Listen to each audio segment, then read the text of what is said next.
আল্লাহকে যদি ভালোবাসতে চাও তাহলে আল্লাহর রাসূলকে ভালোবাসো, আর আল্লাহর রাসূলকে যদি ভালোবাসতে চাও আল্লাহর রাসূলের সুন্নাহ মোতাবেক জিন্দেগি চালাও। আল্লাহর রাসূলের সুন্নাহ মোতাবেক যদি জিন্দেগি চালাইতে পারো আল্লাহ তাআলা দুইটা পুরস্কারে পুরস্কৃত করবেন। এক নম্বর পুরস্কারের নাম ইউহিব্বুকুমুল্লাহ, স্বয়ং আল্লাহ তোমাকে ভালোবাসবেন। সুবহানাল্লাহ। দুই নম্বর হলো ওয়া ইয়াগফিরু লাকুম যুনুবাকুম ওয়াল্লাহু গফুরুর রহিম। আল্লাহু আকবার বলেন। আল্লাহ তাআলা বলেন, বান্দা যদি আমাকে তুমি ভালোবাসো, আমার রাসূলকে যদি ভালোবাসো, তাহলে আমি আল্লাহ রব্বুল আলামিন ওয়া ইয়াগফিরু লাকুম যুনুবাকুম ওয়াল্লাহু গফুরুর রহিম, আমি আল্লাহ তোমার সমস্ত জিন্দেগীর গুনাহ আমি আল্লাহ মাফ করে দেব। সুবহানাল্লাহ। তার জিন্দেগীর সমস্ত গুনাহ আমি আল্লাহ মাফ করে দেব। যদি আল্লাহ এবং তার রাসূলকে যদি ভালোবাসতে চাও, যদি ভালোবাসতে চাও, আল্লাহকে যদি ভালোবাসতে চাও, আল্লাহ রাসূলকে ভালোবাসো। আল্লাহ রাসূলকে যদি ভালোবাসতে চাও, সুন্নাতের জিন্দেগি তোমার আমলনামায় ঢুকাও, সুন্নাতের জিন্দেগি তোমার শরীরের মধ্যে ঢুকাও, সুন্নাতের জিন্দেগি তোমার অন্তরে ঢুকাও। আল্লাহর রাসূলকে ভালোবাসা হয়ে যাবে। আল্লাহর রাসূলকে ভালোবাসা মানেই আল্লাহর জান্নাত। সুবহানাল্লাহ। আল্লাহর রাসূলকে ভালোবাসেন নিঃস্বার্থ ভালোবাসা সাহাবায়ে কেরাম তাদের জিন্দেগিটাকে এমন ভাবে চালাইছেন, আল্লাহর রাসূলের আদর্শ অনুযায়ী তাদের জিন্দেগিটাকে চালাইছেন। এত মহব্বত করেছেন, এত মহব্বত করেছেন। বুখারী শরীফের এক হাদিসের মধ্যে আল্লাহর রাসূল সাল্লাল্লাহু আলাইহি ওয়াসাল্লামের প্রিয় সাহাবী তার নাম হলো যায়েদ ইবনে আব্দুর রাব্বিহি। যায়েদ ইবনে আব্দুর রাব্বিহি যখন শুনতে পেল যে আল্লাহর রাসূল সাল্লাল্লাহু আলাইহি ওয়াসাল্লাম দুনিয়া থেকে বিদায় হয়ে গেছে, আর দুনিয়ার মধ্যে নাই, তিনি দুনিয়া থেকে মৃত্যুবরণ করে ফেলছেন, শোনা মাত্রই যায়েদ ইবনে আব্দুর রাব্বিহি সাথে সাথে দাঁড়ানো অবস্থায় ছিলেন, তিনি বসে গেছেন। সুবহানাল্লাহ। আর তকবীর করে গাল বেয়ে পানি পড়তেছেন, আর বলতেছে যে দিন এতদিন যাবত যার চেহারা দেখে মনের মধ্যে আত্মসাৎ করলাম, মনের মধ্যে প্রশান্ত ভাব করলাম, যার চেহারা দেখে আমার ক্ষুধা নিবারণ হইত, যার চেহারা দেখে মনের মধ্যে এত সান্ত্বনা পাইতাম, যাকে দেখে আমার পিছনে সমস্ত হিস্ট্রি আমি কইলা যাইতাম, তাকে আজকে আর দুনিয়াতে আর দেখব না। আল্লাহর রাসূলকে বিদায় হয়ে গেছে, সাথে সাথে যায় নামাজের মুসাল্লায় বসে স্বয়ং আল্লাহ দরবারে হাত তুলে দিয়েছে, আল্লাহ যে দুইটা চক্ষু দিয়ে এতদিন যাবত আল্লাহর রাসূলকে দেখেছি, শুনছি ওই দিনের নবী নাকি দুনিয়া থেকে বিদায় হয়ে গেছে। আল্লাহ তোমার কাছে ফরিয়াদ করি, যে দুইটা চক্ষু দিয়ে এতদিন যাবত নবীকে দেখলাম, ওই দুইটা চক্ষু দিয়ে আর জিন্দেগিতে কোনোদিন এই দুনিয়ার কোনো কিছু দেখতে চাই না। সুবহানাল্লাহ। দুনিয়ার কোনো কিছু দেখতে চাই না। আল্লাহ তাআলা বলেন, ও যায়েদ ইবনে আব্দুর রাব্বিহি, তাহলে তুমি কি বলতে চাও? ও আল্লাহ, আমার রাসূল যেহেতু দুনিয়া থেকে বিদায় নিয়ে গেছেন, এই চক্ষু দিয়ে আর রাসূলকে দেখতে পারবো না, সুতরাং আমার এই চক্ষু দুইটা তুমি এই মুহূর্তে বন্ধ করে দাও। সুবহানাল্লাহ। কেমন ভালোবাসা তাদের ছিল! তাদের মধ্যে লাগে যায়েদ ইবনে আব্দুর রাব্বিহি রাদিয়াল্লাহু তাআলা আনহু যখন আল্লাহর কাছে দোয়া করছেন, দোয়া করা মাত্র হাত নামাতে পারে না, আল্লাহ দুইটা চক্ষু সাথে সাথে বন্ধ করে দিয়েছেন। সুবহানাল্লাহ।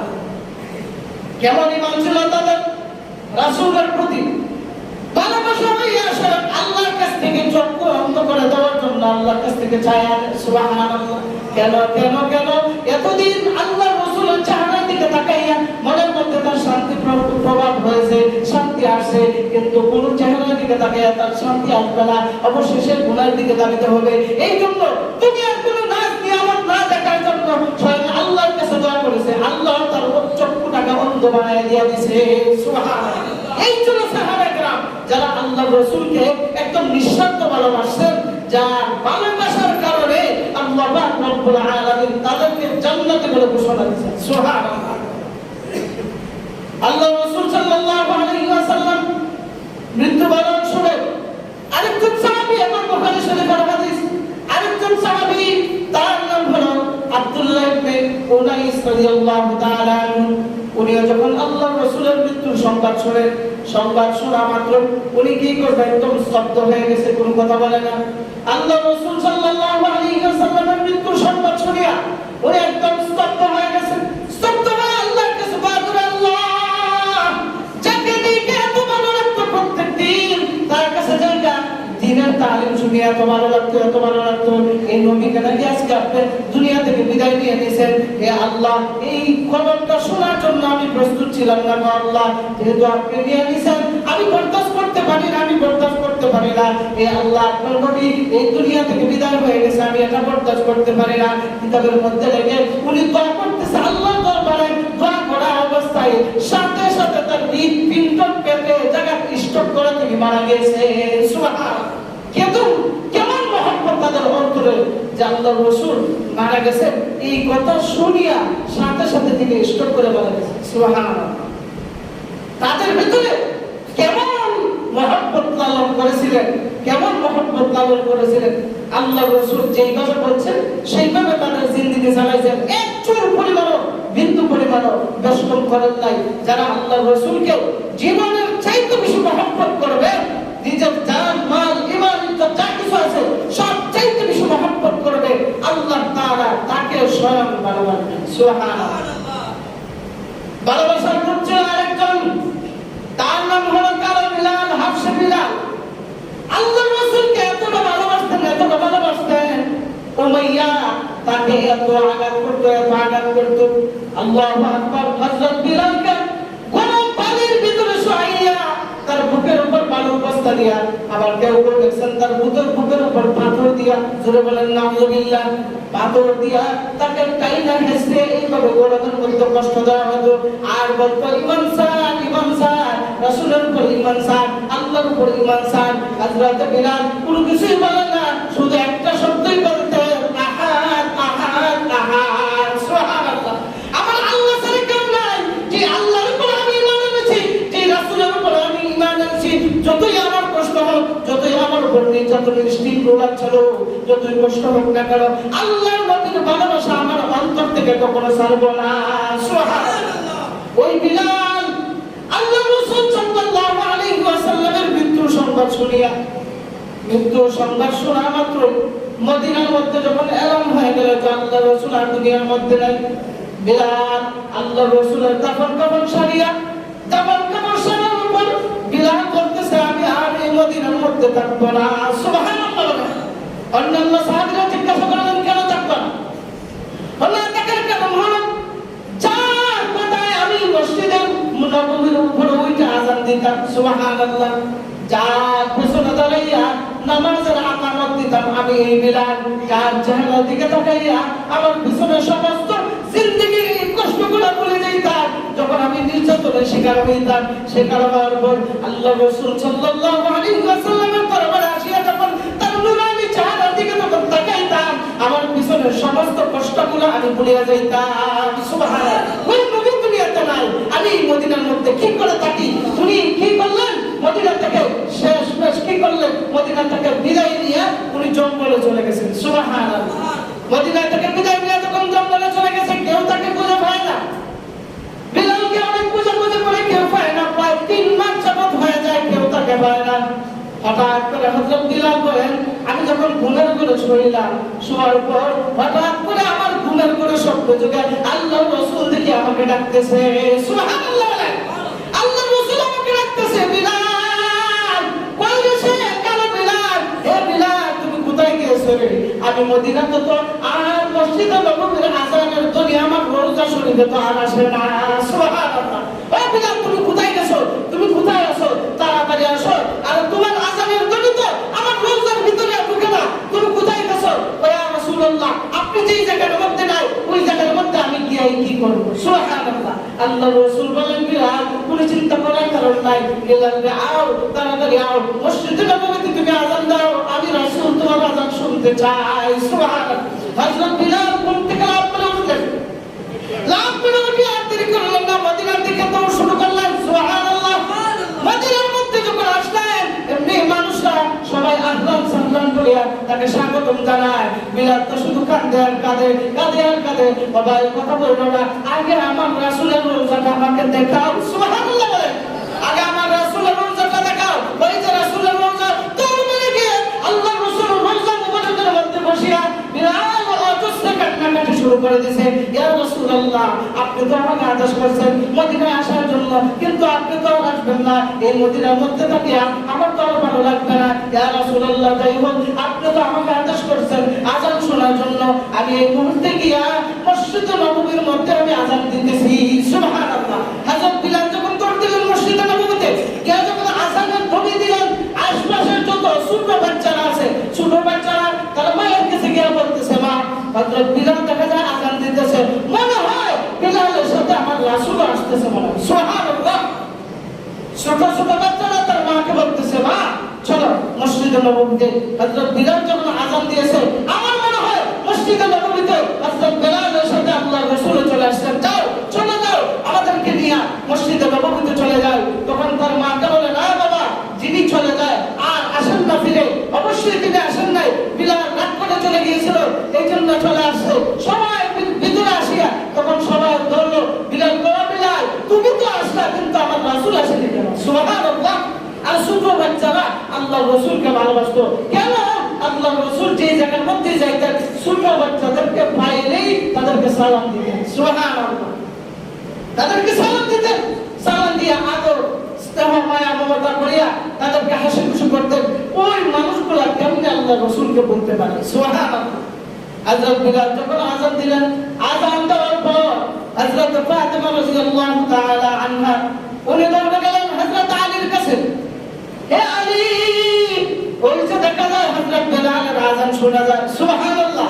তুমি দৌড়ে যাও, গিয়ে দেখো আল্লাহর রাসূল মসজিদে নববী আসছে কিনা। যদি আয়েশা থাকে তাহলে গিয়ে বললো তার মেয়ে হযরত ফাতিমা যে দিন থেকে আপনি মৃত্যুবরণ করেছিলেন, ওই দিন থেকে ফাতিমা অসুস্থ হয়ে গেছে। সুবহানাল্লাহ। হযরত আলী বলেন, ও ফাতিমা, এই যে তুমি আবেগের ছুটে বলছো, আসলে তো যিনি বিদায় নিয়ে যায় তিনি আর ফিরে চলে আসেন না।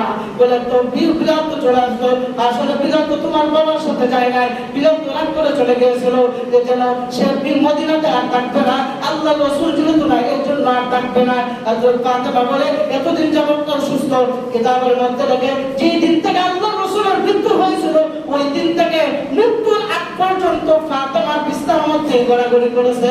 সুবহানাল্লাহ। বাবার সুখে উনি বিছানাতে পড়ছে, আর উঠতে পারেন নাই। এই বিলালের এত দাম, এত দাম কেন? স্বয়ং আল্লাহকে ভালোবাসে, আল্লাহকে ভালোবাসার কারণে স্বয়ং আল্লাহ তাকে ভালোবাসে। সুবহানাল্লাহ। এই বিলাল আযানের মধ্যে এত রূহানিয়ত ছিল কেন? ওনাকে মসজিদে নববীর মধ্যে কেন আযান দিবেন না? কেন আযান দিবেন না? তাকে মুয়াজ্জিন হিসেবে নিযুক্ত করা হয়েছে কেন? তার আযানের ভিতরে এত রূহানিয়ত ছিল, এত মধুর কণ্ঠ ছিল। আল্লাহু আকবার। এক হাদিসের মধ্যে পাওয়া যায় যে হযরত বিলাল যখন আযান দিত, ডান দিকে 27 মাইল পর্যন্ত তার গলার আওয়াজ পৌঁছতো। সুবহানাল্লাহ। ডান দিকে 27 মাইল, বাম দিকে 27 মাইল, সামনের দিকে 27 মাইল, পেছন দিকে 27 মাইল, আর উপরের দিকে স্বয়ং আল্লাহর আরশে গিয়ে বসতো। সুবহানাল্লাহ। স্বয়ং আরশের মধ্যে গিয়ে বসতো।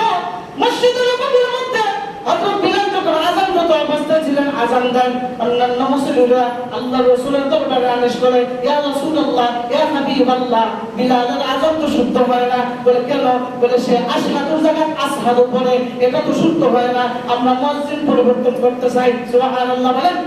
আমরা মুয়াজ্জিন পরিবর্তন করতে চাই, তাই নাকি? বলে হ্যাঁ। তাহলে একটা মাশওয়ারা করো। সবাই মিলে মাশওয়ারা করলো, পরামর্শ করিয়া নতুন একজন মুয়াজ্জিনের আবির্ভাব অর্থাৎ আগমন করছে। সুবহানাল্লাহ বলেন।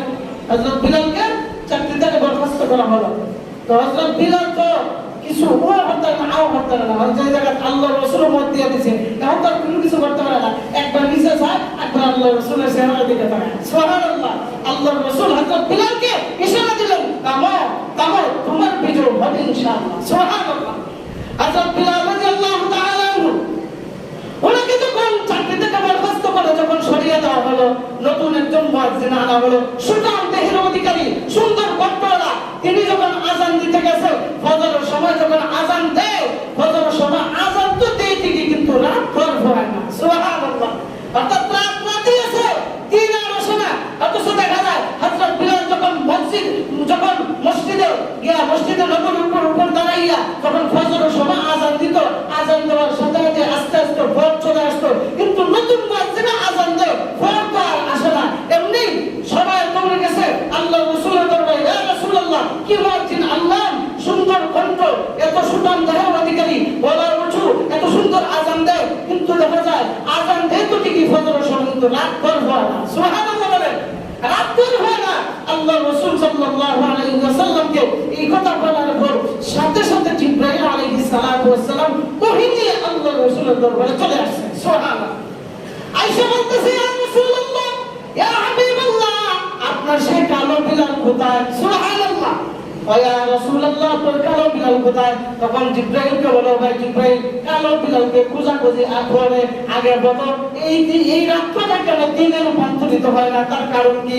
নতুন মুয়াজ্জিন তো এত সুন্দর আযান দিয়েছে, কণ্ঠের কোনো অভাব নাই, সুঠাম দেহের অধিকারী এত সুন্দর কণ্ঠে আযান দিয়েছে, কিন্তু রাত কেন হয় না? এমনি জিবরাইল বলে, ইয়া রাসূলুল্লাহ, ইয়া হাবিবাল্লাহ, যতক্ষণ না পর্যন্ত আপনার ওই কালো বিলাল ফজরের সময় আযান না দিবে, আল্লাহ তাআলা এই রাতকে দিনে রূপান্তরিত করবে না। সুবহানাল্লাহ। কেন? এতদিন বিলাল যখন আযান দিত, আযানের ধ্বনিটা স্বয়ং আমার আল্লাহর আরশের মধ্যে পৌঁছতো। সুবহানাল্লাহ। আজকের আযান আরশের মধ্যে কেন পৌঁছলো না? ইয়া রাসূলুল্লাহ জবাব দেন, নতুন মুয়াজ্জিন বাদ দেন, কালো বিলালকে আনেন, স্বয়ং আল্লাহ তাআলা আরশের ভিতরে যখন আওয়াজ যাবে, এমনি আল্লাহ রাতটাকে দিনে রূপান্তরিত করবেন। সুবহানাল্লাহ।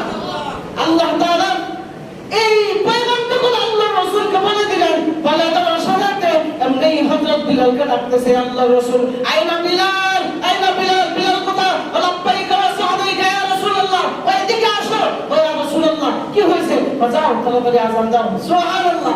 ইয়া রাসূলুল্লাহ, আমাকে চতুর্থে তো বরখাস্ত করা হলো, আমার আযান তো শুদ্ধ হয় না, আমি আসহাদু বলি, তারা এটা আপনার কাছে বলছে যে আমি আসহাদু বলি, আমার আযান তো শুদ্ধ হয় না, তাহলে আমি ভুল আযান কেমনে দিব?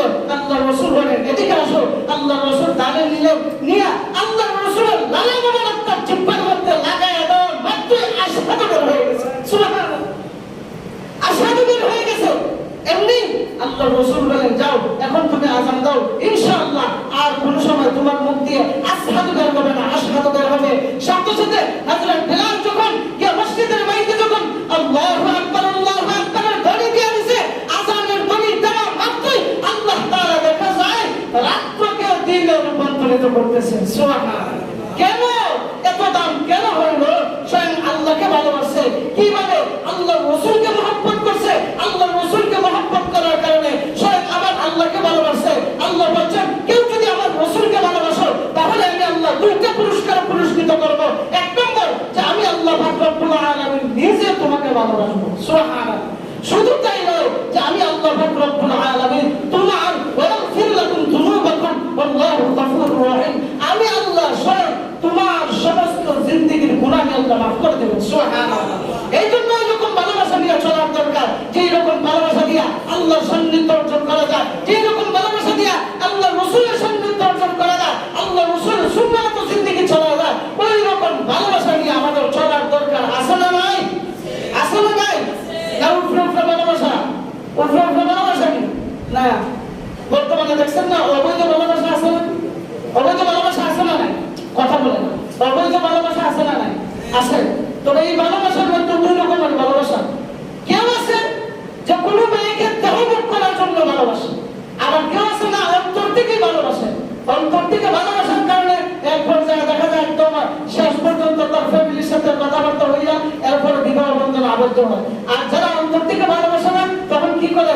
বিভিন্ন ধরনের বিচ্ছিন্ন করিয়া তাকে লাঞ্ছনা করিয়া রাস্তার মধ্যে ফেলা দেয়। এমনি তো এগুলো ভালোবাসা যায় না, কিন্তু আমি উদাহরণ দেখা গেল যে দুই ধরনের ভালোবাসা। এক ধরনের ভালোবাসা হলো যে ব্যক্তির মালের আশা, মালের মহব্বত, আর এক ধরনের ভালোবাসা না আমি ব্যক্তিকে মহব্বত করবো। কিন্তু তোমরা আমাদের সমাজে ডাকাত আছে, ডাকাতে আপনাকে তো ভালোবাসবে না, কিন্তু আপনার মালকে বলে ভালোবাসবে, মোবাইলকে বলে ভালোবাসবে, টাকাকে বলে ভালোবাসবে, কিন্তু আপনাকে ভালোবাসবে না। আপনাকে ভালো না বেসা আপনাকে ছুরি দিয়ে ভাত দিয়ে বাইরে বানাইবে, আপনার মোবাইল নিয়ে যাইবে। এইরকম অবস্থা আমাদের সমাজে আছে না নাই? তাহলে বুঝা গেল আপনার মাল নিয়ে গেছে, আপনাকে ভালোবাসা নাই, আপনার মালের মহব্বত করে। এই মালের মহব্বত যারা করে এটা প্রকৃত ভালোবাসা না। ব্যক্তির মহব্বত যারা করে, একদম অন্তর থেকে যারা করে, তাদেরকে আল্লাহ মহব্বত করবেন এবং তাদের জীবনের গুনাহ আল্লাহ মাফ করে দেবেন। সুবহানাল্লাহ। এইজন্য আল্লাহর রাসূলকে আমরা দিল থেকে ভালোবাসবো। আল্লাহর রাসূলের সুন্নাহগুলো আমাদের অন্তরে দিলে ওই ভরিতে আমরা লাগাবো। দুনিয়ার পিছনে পড়ে আমাদের জিন্দেগিকে নষ্ট করব না। আল্লাহ তাআলা আমাদেরকে খাঁটিভাবে আল্লাহর রাসূলকে ভালোবাসার তৌফিক আল্লাহ তাআলা দান করুন। সবাই বলি আমিন। ওয়া আখিরু দাওয়ানা আলহামদুলিল্লাহি রাব্বিল আলামিন।